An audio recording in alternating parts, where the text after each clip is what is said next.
Hi everyone. Hey guys, so we're gonna jump right into the video. So for the first project, we're gonna use this top that my mom gave me. It's in old shapewear, and these jeans are an old pair of jeans that were too big around the waist.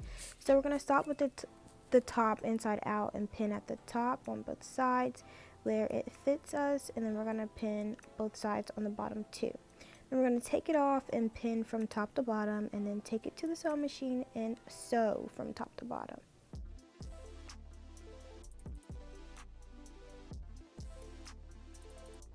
Make sure you back stitch and sew with a regular stitch. So for the bottoms, we're going to get an already made skirt, and we're going to cut a little bit below it, then fold the pant legs together so that we can get an even cut. Once that's done, we're going to turn the bottoms inside out, and we're going to cut along the inside seam of the pant leg as well as the crotch area. Once that's done, we're going to take the top inside seams and face them towards each other, and then that makes the bottom inside seams face each other. Then we're going to close that gap, making new seams for the new skirt. Fold that skirt the same way and pin along the lines of where the skirt was folded. We're going to do that to both sides.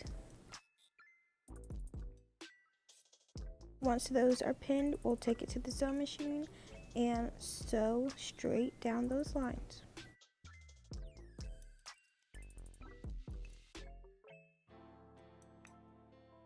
Going back to the top, we're going to cut the excess fabric off so that we won't have that inside of our top.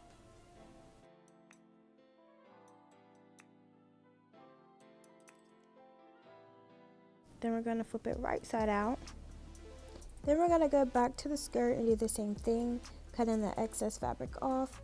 Earlier I made a line because the pins weren't helping me, so the line just made it easier for me to see and sew. Once that's done, we're going to fold that right sides out, and we're going to put the top and bottom together to show you what it looks like.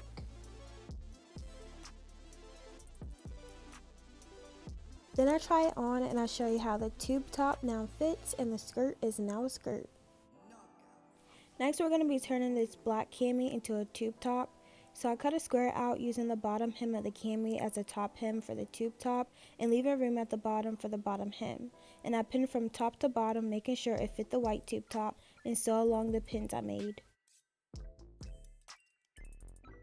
Next, I'm going to turn this sweater into a mid-sleeve crop top with a lettuce hem. So I want the hem to be on the sleeves and on the bottom, so I just fold where I want the hem to be, and I stretch the fabric as I use a zigzag stitch, making sure that I stitch on and off of the fabric while stretching it, creating that lettuce hem.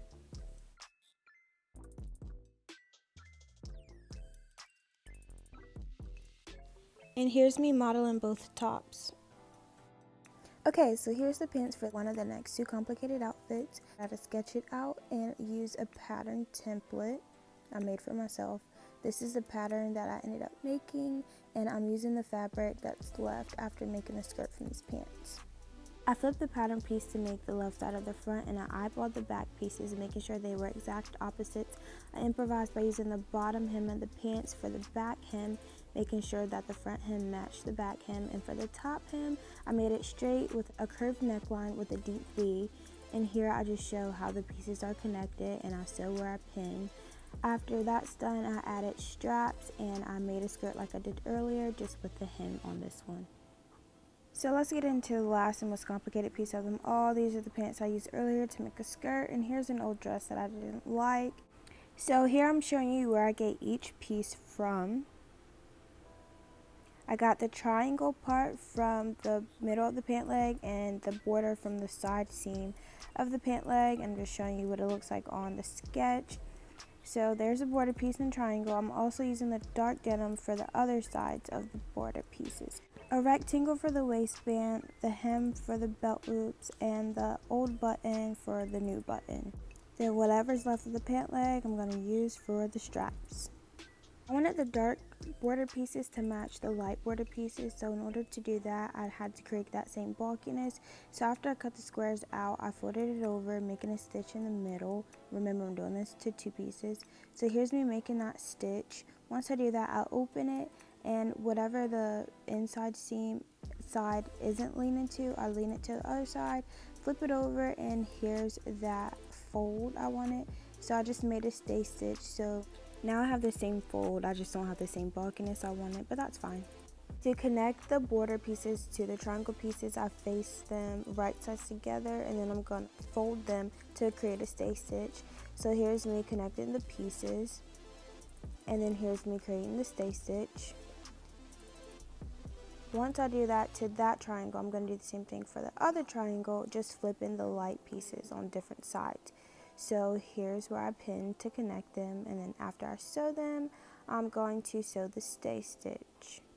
For the waistband, I cut the rectangle in half, splitting one half in half vertically, so that way I have one for each triangle.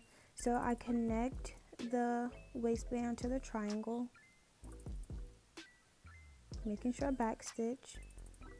And then once that's done, I do the stay stitch on one side, avoiding the inner corner. Then I do the same thing to the other side, making sure both of the bottom hems match. For the back waistband, I make a top and bottom hem, making sure I connect it to both outsides of the front waistband. I make sure that the straps are long enough to crisscross in the back and fit through the back loops. So I fold them and stitch them, and I flip them inside out with a safety pin. I ended up not liking the belt loops in the front, but I did like them in the back so that the straps can go through them.